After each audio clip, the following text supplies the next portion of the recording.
Welcome to Trainspotting. In this programme, Steve travels to Germany for a very privileged look at a purpose-built test track, while I enjoy some breathtaking coastal scenery. Firstly, on the Paignton to Dartmouth Steam Railway, and then around the more rugged terrain of the Cumbrian coastline.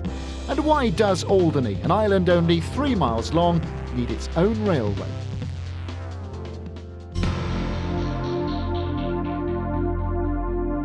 There aren't many heritage railways in the UK that I haven't been to, but this is one of them. It's the Paignton and Dartmouth Steam Railway. They tell me that this coast-hugging line to Kingswear rises from sea level to 200 feet and then back down again across some of South Devon's most breathtaking countryside. Last year, 350,000 visitors travelled on this line, so there must be something to it.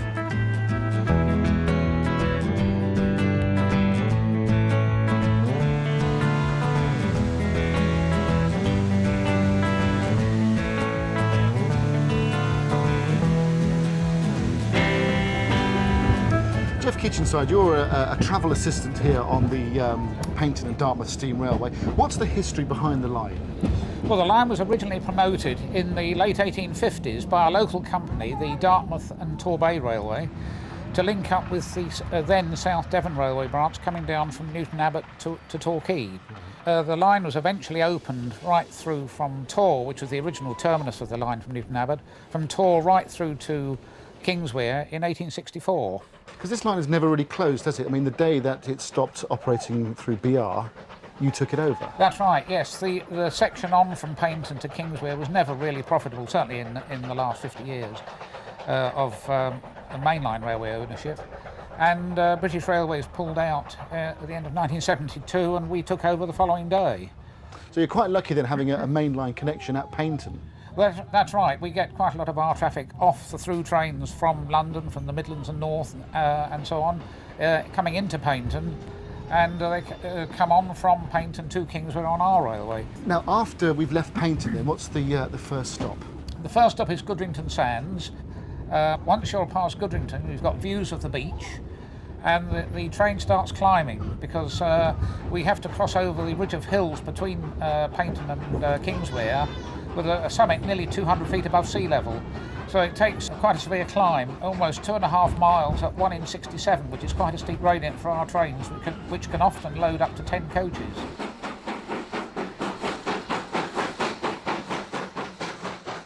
Now, what have we got on the front today hauling us up the gradient at the moment? The locomotive today is British Railway Standard Class 4 460, number 75014, named Braveheart. Why Braveheart? It worked on the West Highland line for a few years, on heritage trains up there between Fort William and Mallaig. Now, you run the locomotive boiler first to Kingswear, and then is there a turntable there and it turns round, or what? No, we run the locomotives facing the same way most of the time. We do turn them occasionally to even out the wheel wear, but we certainly don't turn them between journeys. Some are facing towards Kingswear, some are facing towards Paignton. So it depends which one you have, whether it's chimney first to Kingswear or chimney first to Paignton. Now, this coach that we're in at the moment, the Devon Bell, is it an old Pullman carriage? Yes, it goes right back to 1917, or at least parts of it do. It was originally built as an ambulance coach at the end of the First World War. Then it became a Pullman car in the 1920s, and had a new body. And then again it was rebuilt just after the Second World War, and from 1947 it assumed its present form as an observation car, and it was used on the Devon Bell Pullman train from Waterloo to Ilfracombe. Now, after we've got to the top of the summit here, is it all the way down to Kingswear? Yes, once you leave Churston, the line starts dropping. The gradients are a bit steeper in places there, but it's partly 1 in 60, partly 1 in 100, varying according to where the line is. And of course, as you come down into Kingswear now, it really hugs the side of the River Dart, doesn't it? That's right. When you get down to Britannia Crossing, the line is almost at river level, and for the last mile it runs into Kingswear right alongside the River Dart. Now, when passengers do take the train from Paignton to Kingswear, they can also use the boats and the buses that you have as well. Yes, there's basically 4 different excursions you can do on our train. 2 of them just using the train basically, the other 2 combined trip, including the trips on the River Dart. And I think it's fair to say without the railway, Dartmouth would not be the popular town that it is at the moment because of the difficulty of getting cars there. Of course, there's one interesting factor about our railway and our operation generally. Dartmouth has always had a railway station and originally had a station master and staff, but it never saw a train because it's across the other side of the River Dart.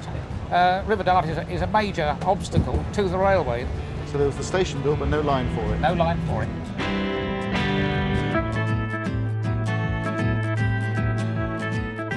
So here we are at Kingswear Station at the end of the line, and as far as terminus stations go, it's probably one of the most idyllic you'll find in the whole of the United Kingdom. Paignton and Dartmouth Steam Railway, I can now tick you off and give you 10 out of 10.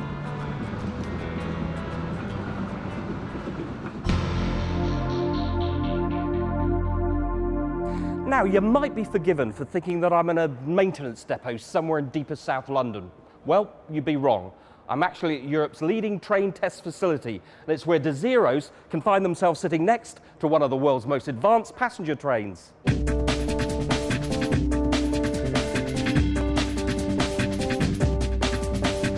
The Wildenrath site just outside Cologne was built by Siemens in 1997 to help develop the high-speed ICE fleet that had been commissioned by Deutsche Bahn, the German rail operator. As you can imagine, trying to schedule the tests required for the new trains into an already busy German network was proving impossible. And so successful has it proved that as well as using the centre to test their own products, Siemens now offer the facility to other manufacturers and operators. Rudy Hilgers has been the technical manager here since it was first opened. This was an old airport used by the British Army, and on this area we built the whole test center. At first, the large test track, it has a length of 6 kilometers and it allows speed up to 100 miles per hour. And then we built a little test track, it has 2.5 kilometers in length and allows speed up to 62 miles per hour. These tracks have allowed Rudy and his team to develop an extensive test program. This includes endurance tests, which historically have always been one of the most difficult things to schedule onto a mainline network. Soundproofing and noise emission tests can be carried out against fairly constant background levels. And although the test site is very flat, they found a clever way to simulate gradients. This is done by attaching a brake locomotive to the loco under test, thus creating the effect of a never-ending incline. As well as the work done on the track, areas have been developed to enable very specific static tests, such as here, where the individual axle weights can be measured, as well as the tolerances in the bogies. The larger workshop areas also allow onboard functions, such as communications and air conditioning, to be checked as part of customer acceptance. And, as Rudy explains, the Wildenrath facility now plays host to a very wide variety of trains. We have trains for long distance, the ICE train, and we have a lot of trams here, subways, for all over the world. So everything from a tram to an ICE here, you can take it all? Yes.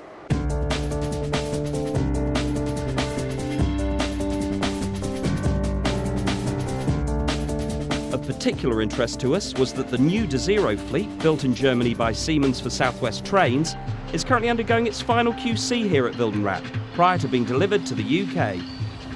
Klaus Flohr, you're the project manager for all the De Zeros being tested here in Germany. Yes, indeed. We're on one now. What are we looking for? What are you testing?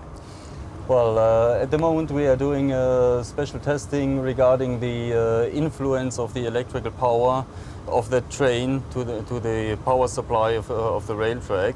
This test is proceeded according to a special procedure, which means we are starting from a static train, accelerate up to 10 miles, then have neutral gear for 5 seconds, brake for 5 seconds, acceleration for 10 seconds, and repeat the whole procedure again up to a speed of 80 miles per hour. And what about some of the other tests that you're carrying out? Here in Wildenrath are basically done 95% of all the tests which are necessary to run the train in the UK. So, for example, the functionality of battery, engine, the motor itself. The bogies are inspected again. The bogies are inspected after dynamic testing as well. Water testing, which means we are running the train through a kind of washing machine and putting water in a defined amount on the train, look in if the air condition is okay, the doors are okay. And the most complicated and most important test is at least the brake test. We have different places to plug in the measurement equipment. All the failures and the actions running in the train are monitored, and we can analyze them after the test run. And what happens when all the tests are completed? If the tests are completed, we present the train to the customer. He's doing a customer acceptance with an additional functional test. If this is successful, we can ship the train. This unit, for example, will be shipped on Friday this week. So once it leaves here, you're happy with it and the customer's happy with it? Yes, definitely. We are not allowed to ship a train if the customer is not happy. Definitely not.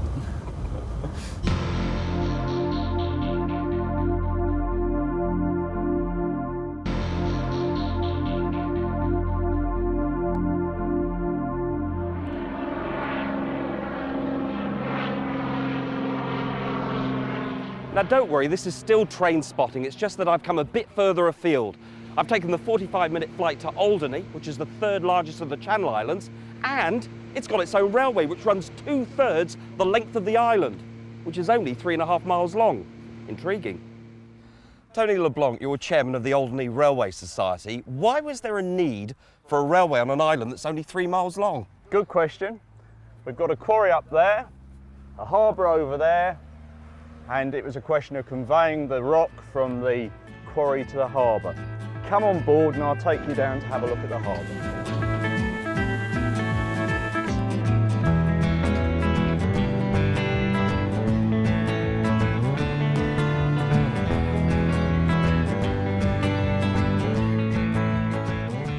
So we've left the train back there.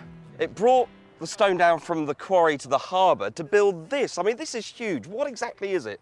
Well, it's a breakwater that was built in 1847. It's 990 yards long. It was considerably longer originally, but it got breached in the early years.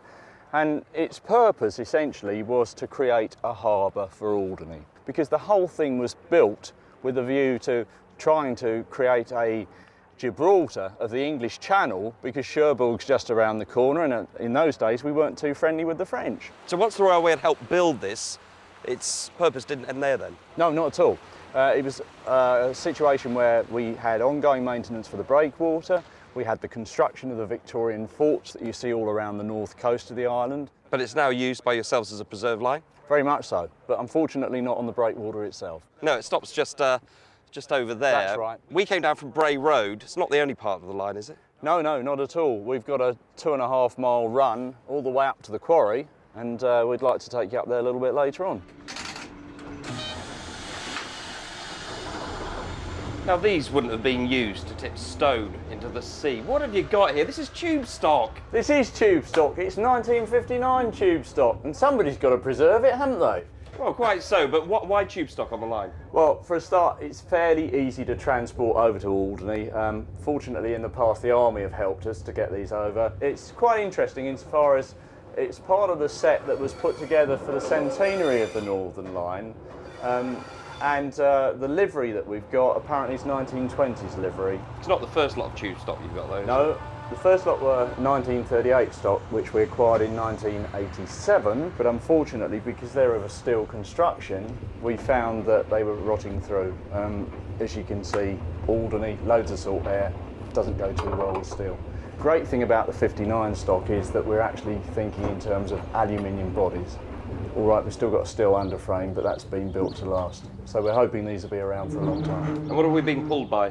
We're being pulled by 040 Diesel Mechanical Elizabeth. It's built at the Vulcan Foundry in 1949, and it spent all its working life there, and it was named after the works nurse, which was rather nice. And we got it over in 1985. The track runs, as we've established, from the quarry to the harbour. Where do we pass through? Well, at the moment we're going up alongside Bray Bay, but we're going through a bit of a residential area, and as we go a bit further up we'll get into the open countryside and we'll get some good views of the sea. And how do you work the line? I mean, it's not the most user-friendly line, is it? I mean, there's a lot of crossings here. Very much so. Single token. And I suppose it's probably one of the few railways in the world where we're prepared to give away to cars and lorries if necessary. It is a real hybrid though when you see it going past. Diesel loco, tube rolling stock. Can't understand why London Underground never took it up as an option. I've got to say, it's the most scenic northern line I've ever been on. So this is the quarry end of the line then, Tony. This is where they got all the rock from. That's right, and that's the reason for the railway. They used to blast the rock out over there, load it onto the trucks, take it down to the breakwater. What's that thing up on the hill? Well, that's quite interesting. We call it the Odeon. It's Right. 1930s architecture, if ever there was. But essentially, it was a German fire control point during World War II. As you probably know, the Germans occupied the Channel Islands and Alderney was totally evacuated during World War II. And so that now represents a bit of history, I suppose. I see why you call it the Odeon. What have you got in the shed? Well, that's our engine shed, and we've got in there Molly, the diesel locomotive that used to work on the breakwater, which we occasionally use for shunting, and we've got our Wickham rail car set. And if you fancy a trip on the Wickhams, we can take you down to the harbour now. So tell us a bit about these then, Tony. Well, the Wickham rail cars that we've got here are the mainstay of our fleet. They were the original cars that we brought over back in the late 70s to run the Alderney Railway. We've got here a 4-car rake which we use on a Saturday during the season, and as you can see, the 2 middle cars are fully air conditioned, and quite honestly, on a day like this is the way to experience the Alderney Railway and the gorgeous scenery of Alderney.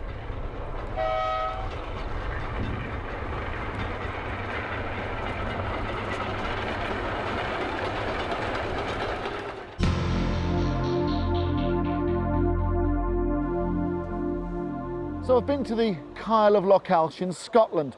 I've also travelled on the Cumbrian coastline in Wales. And I thought to myself, where is there a line in England that combines both the beauty of the mountains and the sea? Well, there can only be one, and it is the Cumbrian coastline.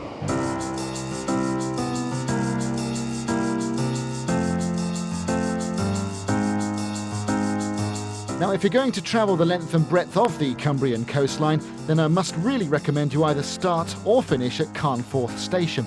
This was used as the location for the film Brief Encounter, starring Celia Johnson and Trevor Howard, with its final goodbye scene underneath the famous clock, which is still there today, restored to its former glory. Between Carnforth and Barrow, the line curves around Morecambe Bay to the Edwardian resort of Grange-over-Sands with its listed railway station. Then over Cartmel Sands, through Ulverston and into Barrow, where I joined Alan Headley, a travel advisor at First North Western and an expert on the line. So Alan, why was the line built in the first place? It was originally built in 1844 in 2 parts. The Furness Railway got permission to build the original line from Dalton to the South Barrow up to Kirby to serve the iron ore and slate mines to bring it into the coast of Barrow. Then the Whitehaven Junction Railway came in 1845 to build a line from Whitehaven through to Kirby to serve the local iron ore, minerals and coal mines. The line links most of the rural villages and coastal areas along the coast. Most of all at the moment is leisure use with the year-on-year increase in tourists. Now we've left Barrow. Barrow was a centre for shipbuilding industry. What's its main use now? What happens there now? Unfortunately, like most industries on the Cumbrian coast, it's not as healthy as it used to be 10, 20, 30, up to 40 years ago. Shipbuilding has demised in Barrow to next to nothing. And going on up the coast, the last mine that used to be served by the rail was closed in 1986, which was at Whitehaven. And the steel industry at Workington has also declined to near on nothing. Now we're just coming into Foxfield. Explain what happened at Foxfield. Well, just south of Foxfield, the Whitehaven and Furness Junction Railway were planning to build a bridge across the Duddon Estuary. Because of the cost involved, they decided to build a railway around the estuary, which involved an extra 8.5 mile journey between Barrow and Carlisle. And just one more thing about Foxfield, it's the only pub in the county where they actually make their own independent beer on premises. Yeah, we get a lot travelling to Foxfield. And so, well, where are they going to Foxfield? And it was only till a short time ago I found out they actually make their own beer on there. So. We'll surely be approaching Ravenglass, Alan. That's famous for its narrow gauge railway, isn't it? It is, yeah. It's called Ratty locally. It was originally built in 1875 to transport hermetites from Boot to the coast, and it's just gone on to one of Cumbria's top tourist attractions at the moment. Thank you. You're going all the way to the top, are you?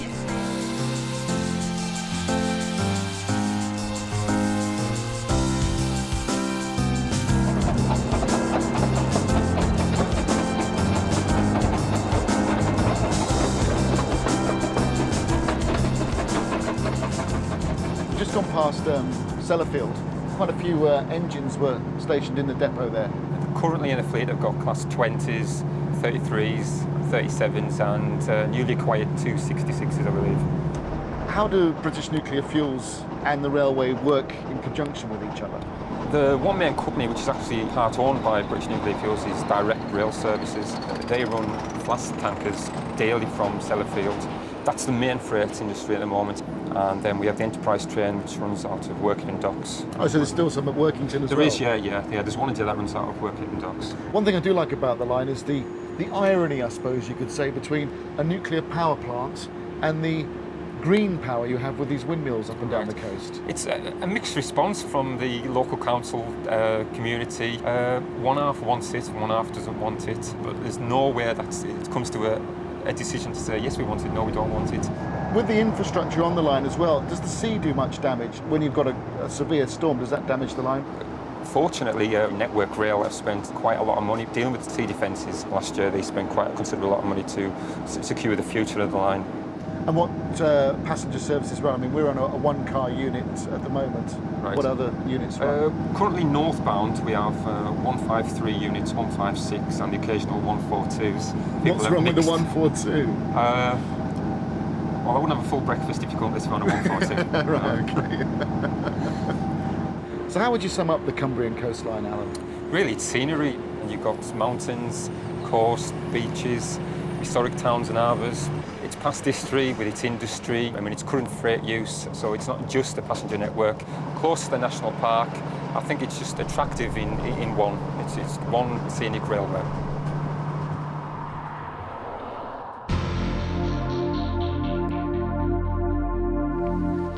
You know, Alderney looked really nice. Looked like you had a really good time. Oh, we did. It was brilliant, Mark. And you know that old saying, every man is an island, and I reckon if you were one, you'd be Rockall. Old, hard and craggy. If I were one, I reckon I'd be... Silly.